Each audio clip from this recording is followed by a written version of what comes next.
Welcome to 2G GSM architecture.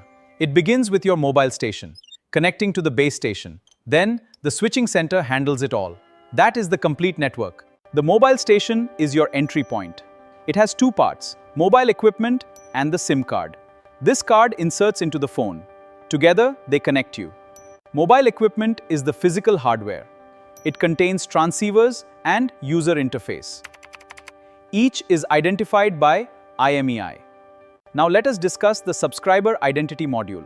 It is a smart card that securely stores data.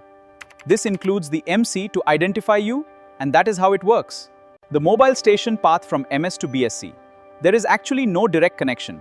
The BTS acts as a bridge between them. It uses the and ABIS interfaces. Now you know the path. The mobile station vertical flowchart of the path. From mobile station through the interface, down to the BSC through ABIS. It is as simple as that. The mobile station verticals the air interface. It uses both TDMA and FDMA, dividing by frequency and time slots, allowing many users on the network. That is how it works.